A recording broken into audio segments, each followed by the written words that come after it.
السلام علیکم ورحمۃ اللہ وبرکاتہ نحمدہ ونصلی علی رسولہ الکریم بسم اللہ الرحمن الرحیم۔ حضور احمد مجتبیٰ محمد مصطفیٰ صلی اللہ تعالی علیہ وسلم کے اخلاق حسنہ اور عادات کریمہ کے تعلق سے چند باتیں عرض کرنی ہیں۔ آپ حضرات ہماری گفتگو کو غور سے سنیں اور مکمل سنیں۔ اگر آپ نے ہمارے چینل کو سبسکرائب نہیں کیا ہے تو سبسکرائب کر دیں۔ اللہ کے رسول حضور احمد مجتبیٰ محمد مصطفیٰ صلی اللہ تعالی علیہ وسلم کا اصل خاندانی پیشہ تجارت تھا،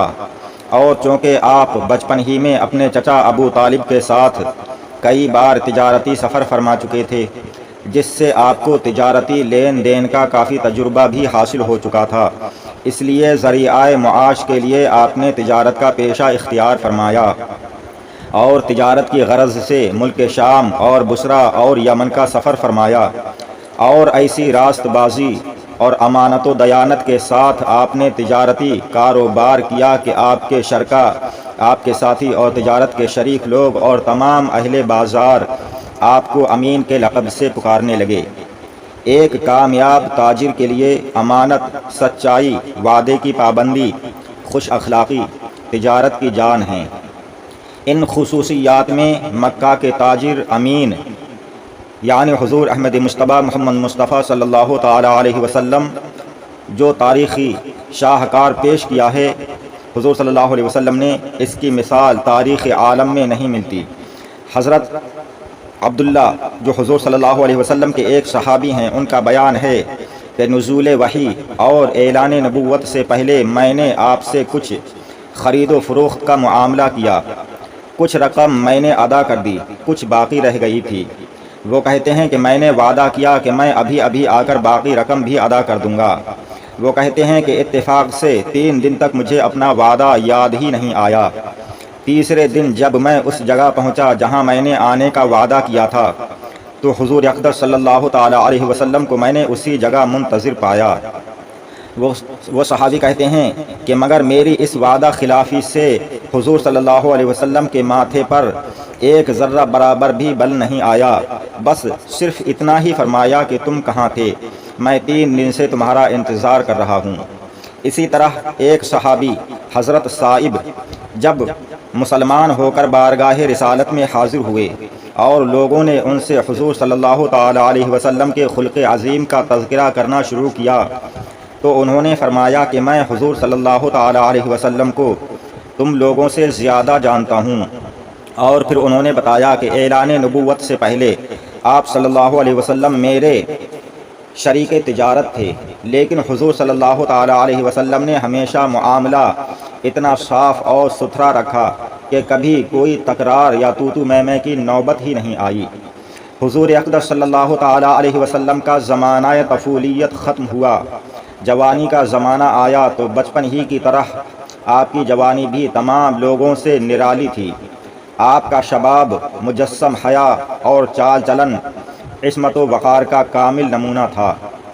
اعلان نبوت سے قبل حضور صلی اللہ تعالی علیہ وسلم کی تمام زندگی بہترین اخلاق و عادات کا خزانہ تھی۔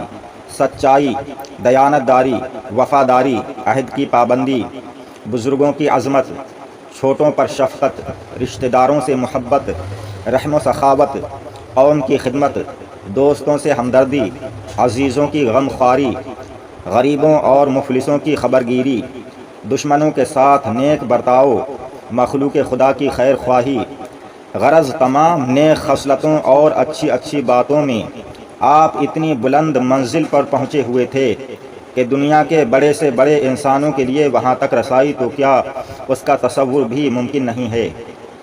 کم بولنا، فضول باتوں سے نفرت کرنا، خندہ پیشانی اور خوش روئی کے ساتھ دوستوں اور دشمنوں سے ملنا، ہر معاملے میں سادگی اور صفائی کے ساتھ بات کرنا حضور صلی اللہ تعالی علیہ وسلم کا خاص شیوہ اور طریقہ تھا۔ حرص، طمع، دغا، فریب، جھوٹ، شراب خوری، بدکاری، ناچ گانا، لوٹ مار، چوری، فحش گوئی، عشق بازی، یہ تمام بری عادتیں اور مذموم خصلتیں جو زمانہ جاہلیت میں گویا ہر بچے کے خمیر میں ہوتی تھیں، حضور صلی اللہ تعالی علیہ وسلم کی ذات گرامی ان تمام عیوب و نقائص سے پاک رہی۔ آپ کی راست بازی اور امانت و دیانت کا پورے عرب میں شہرہ تھا، اور مکہ کے ہر چھوٹے بڑے کے دلوں میں آپ کے برگزیدہ اخلاق کا اعتبار اور سب کی نظروں میں آپ کا ایک خاص وقار تھا۔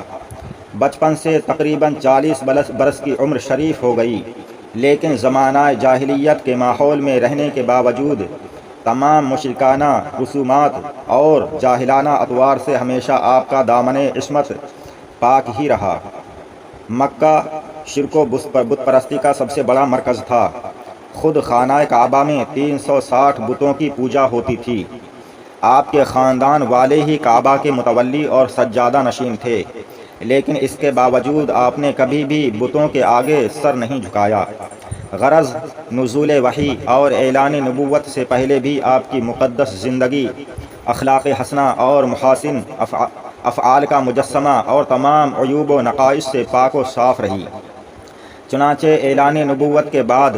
آپ کے دشمنوں نے انتہائی کوشش کی کہ کوئی ادنا سا عیب یا ذرا سی خلاف تہذیب کوئی بات آپ کی زندگی کے کسی دور میں بھی مل جائے تو اس کو اچھال کر آپ کے وقار پر حملہ کر کے لوگوں کی نگاہوں میں آپ کو ذلیل و خوار کر دیں۔ مگر تاریخ گواہ ہے کہ ہزاروں دشمن سوچتے سوچتے تھک گئے، لیکن کوئی ایک واقعہ بھی ایسا نہیں مل سکا جس سے وہ آپ پر انگشت نمائی کر سکیں۔ لہٰذا ہر انسان اس حقیقت کے اعتراف پر مجبور ہے کہ بلا شبہ حضور اقدس صلی اللہ تعالی علیہ وسلم کا کردار انسانیت کا ایک ایسا غیر معمولی کردار ہے جو نبی کے سوا کسی دوسرے کے لیے ممکن ہی نہیں ہے۔ یہی وجہ ہے کہ اعلان نبوت کے بعد سعید روحیں آپ کا کلمہ پڑھ کر تن من دھن کے ساتھ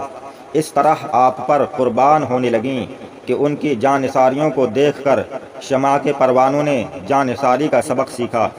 اور حقیقت شناس لوگ فرط عقیدت سے آپ کے حسن